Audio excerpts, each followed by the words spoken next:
Salam saudaraku, kiranya kita semua dalam keadaan sehat dan tetap dalam lindungan Tuhan. Marilah kita masuk dalam Mezbah 10 malam dalam penantian pencurahan Roh Kudus. Marilah kita tetap ada di dalam mezbahnya, rasakan dan alami lawatan Tuhan bagi kita. Mari kita hampiri mezbah kita dengan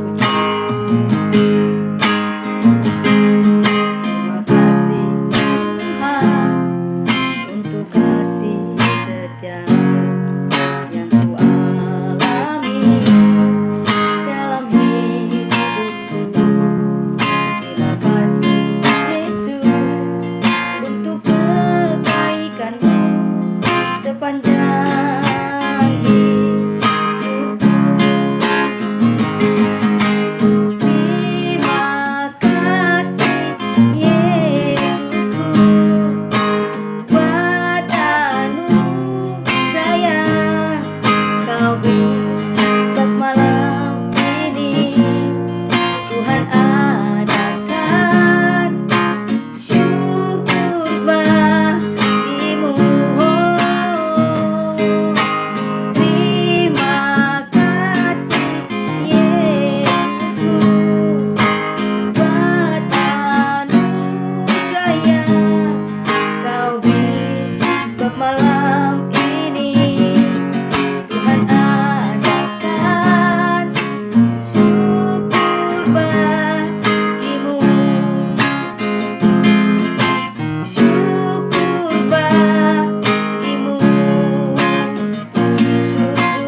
Engkau ditinggikan,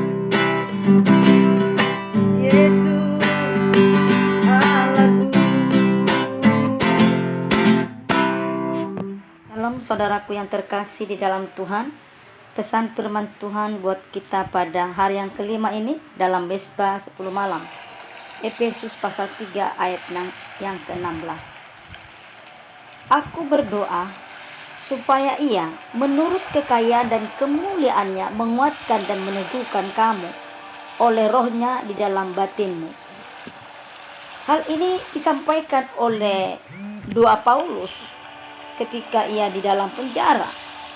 Kita tahu penjara sebuah keadaan yang tidak menyenangkan.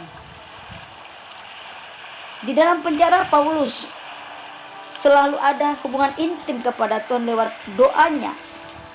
Karena dia tahu bahwa di dalam doa itu akan ada kekuatan. Di dalam doa itu akan ada kemampuan untuk bertahan dalam penderitaan. Oleh sebab itu pesan firman Tuhan yang disampaikan di dalam Efesus ini menguatkan kita supaya kita tetap memerlukan Roh Kudus-Nya. Di dalam Efesus 3:14-21 ini diteguhkan Paulus kepada jemaat yang ada supaya jemaat diteguhkan, dikuatkan sehingga iman mereka kepada Kristus tetap tinggal dan berakar dalam kehidupan kasih. Inilah yang menjadi pembahasan bagi kita supaya kita tetap memerlukan Roh Kudus itu di dalam hidup kita. Saudara yang terkasih, peranan Roh Kudus dalam memberi kekuatan bagi orang percaya itu sangat penting sekali. Karena pada hakikatnya manusia pada dasarnya mempunyai kekurangan dan kelemahan. Dengan kekuatannya sendiri, manusia lebih sering tersesat dan tidak mampu memutuskan sebuah keputusan yang mendatangkan kebaikan.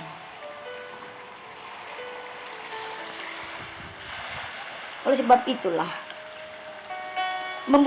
manusia itu membutuhkan Roh Kudus. Kekuatan supranatural dari Roh Kudus itu akan memampukan kita, meneguhkan kita, karena imannya sebagai landasan dalam perjalanan iman di dalam Tuhan Yesus Kristus. Saudara terkasih di dalam Tuhan, mari kita dengan rendah hati mengizinkan Roh Kudus itu bertata di hati dan pikiran kita, supaya pikiran kita selaras dengan pikiran Tuhan, supaya kita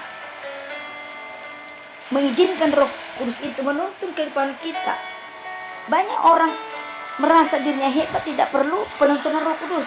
Baginya Roh Kudus itu adalah sesuatu yang terbelakang, sehingga dengan megahnya dia berkata, aku tidak membutuhkan Tuhan. Saudaraku yang terkasih di dalam Tuhan, marilah kita mengizinkan Roh Kudus itu bertata di hati dan pikiran kita di dalam kehidupan ini. Tidak ada kekuatan kita. Janganlah kiranya kita mengeraskan hati. Roh Kudus itu akan berbicara terus melalui firman-Nya, melalui persekutuan kita di dalam doa. Dia akan berbicara, akan menuntun kita di dalam kehidupan ini. Saudara yang terkasih, marilah kita terus menerus mengizinkan Roh Kudus itu bertata di hati dan pikiran kita, karena dia akan memberikan kekuatan, bahkan meneguhkan iman kita untuk tetap beriman kepada Kristus, karena dialah satu-satunya juru selamat kita di dalam hidup ini. Demikianlah pemaparan akan misbah kita di hari yang kelima. Tuhan Yesus memberkati bagi kita semua. Shalom.